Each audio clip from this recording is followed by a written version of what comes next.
சரவண ஜோதியே நமோ நம. வாழ்க வையகம், வாழ்க வளமுடன். அனைத்து தமிழ் நெஞ்சங்களுக்கும் கனிவான வணக்கங்கள்.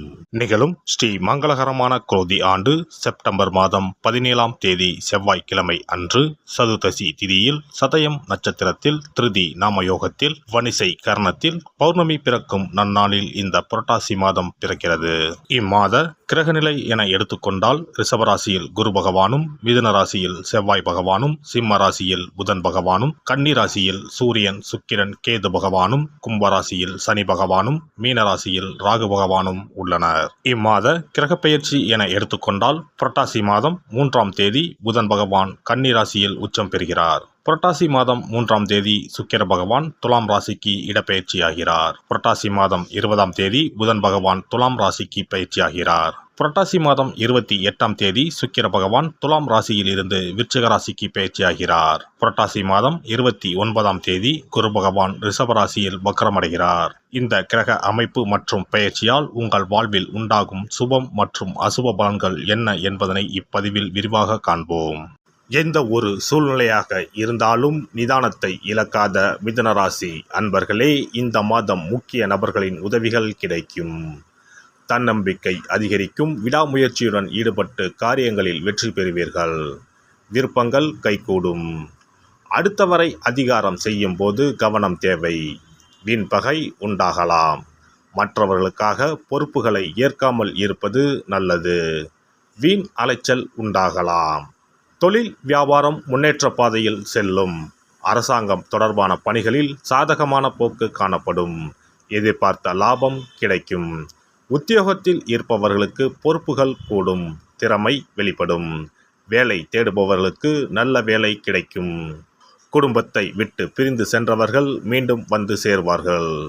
கணவன் மனைவிக்கு இடையே நெருக்கம் அதிகரிக்கும். பிள்ளைகளின் விருப்பத்தை நிறைவேற்றுவதில் ஆர்வம் காட்டுவீர்கள். விருந்தினர்கள் வருகை இருக்கும். மரியாதையும் அந்தஸ்தும் கூடும். பெண்களை பொறுத்தவரை இம்மாதம் விடாமுயற்சியுடன் காரியங்களை செய்து சாதகமான பலன் பெறுவீர்கள்.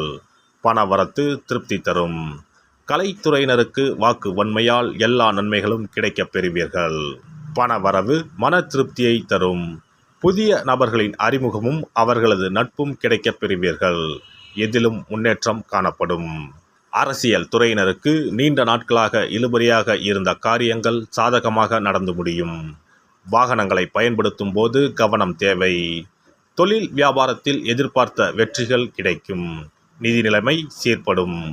மாணவர்களுக்கு கல்வியில் இருந்த தடைகள் நீங்கும். எதிலும் முழு முயற்சியுடன் ஈடுபடுவீர்கள். நட்சத்திர பலன்கள் மிருகசிரிசம் 3-4 பாதங்கள். இந்த மாதம் உங்களது கருத்துக்கு சிலர் மாற்று கருத்து கூறலாம். எதிர்த்து பேசாமல் அமைதியாக இருப்பது நல்லது.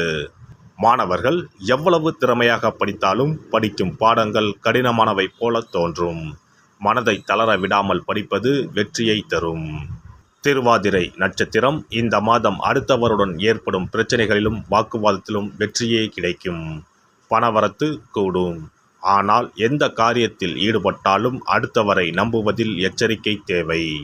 உங்களுக்கு மிகவும் வேண்டியவர் உங்களை விட்டு விலகிச் செல்லலாம்.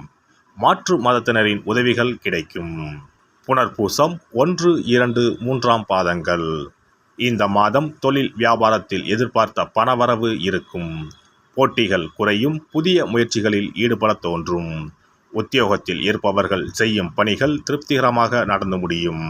எதிர்பார்த்த இடமாற்றம் வரலாம். ரங்கநாதரை வணங்கி வர துன்பங்கள் விலகி இன்பங்கள் இல்லம் தேடி வரும். சிறப்பு தொகுப்பு. கண் திருஷ்டிகள் அகன்று தடைப்பட்டு கொண்டிருக்கும் காரியங்கள் நிறைவேற செய்ய வேண்டிய பரிகாரம் என்ன என்பதனை பற்றி காண்போம். வாழ்க்கையில் நல்ல நிலையில் இருந்தவர்கள் கூட திடீரென்று பொருளாதாரம் இழந்து மன கஷ்டங்களுடன் வாழும் நிலை ஏற்படும்.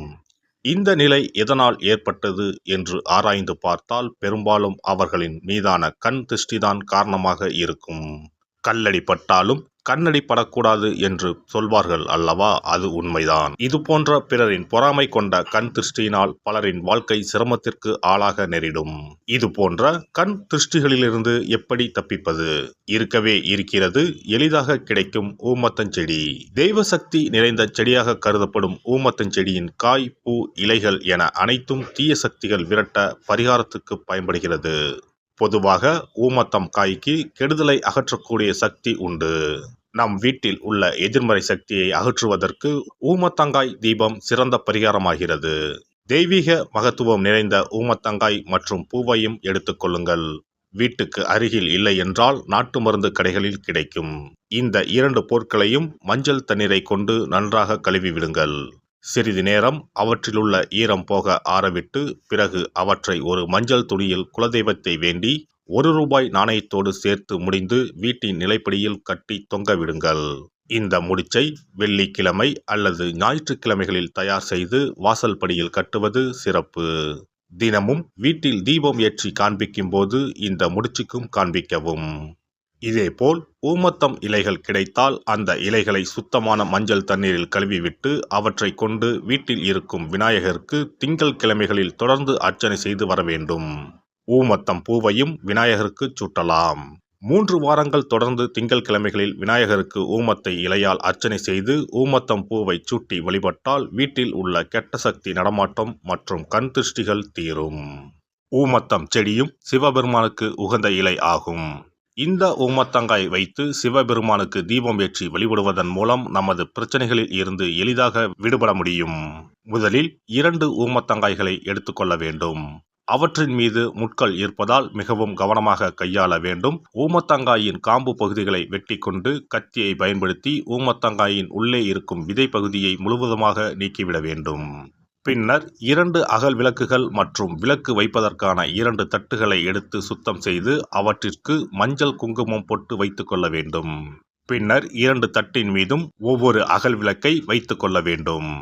அதன் பிறகு எப்போதும் பூஜை செய்வதற்கு வைப்பது போன்ற வெத்தலைப்பாக்கு, பழம் போன்றவற்றை வைத்துவிட்டு 2 விளக்குகளையும் ஏற்றி சிவபெருமானை மனதார வேண்டிக் கொள்ள வேண்டும். எனக்கு இருக்கும் பிரச்சனைகள் அனைத்தும் தீர்ந்து இன்பமான வாழ்க்கை கிடைக்க வேண்டும் என வேண்டிக் கொள்ள வேண்டும். இந்த பூஜையை வெள்ளிக்கிழமை அன்று தொடங்கினால் தொடர்ந்து 9 வெள்ளிக்கிழமைகள் செய்ய வேண்டும். ஊமத்தங்காயின் மீது எவ்வாறு முட்கள் இருக்கிறதோ அதுபோல நமது வாழ்க்கையில் இருக்கும் முட்கள் போன்ற பிரச்சனைகளை அவை தீர்த்து வைக்கின்றன. இந்த பூஜையை நாம் தொடர்ந்து செய்து வருவதால் நம் மீது இருக்கும் கண் திருஷ்டிகள் அகன்றுவிடும். தீராத துயரங்கள் தீர்ந்துவிடும். பணம் நகை நம்மிடம் பெருகி வரும்.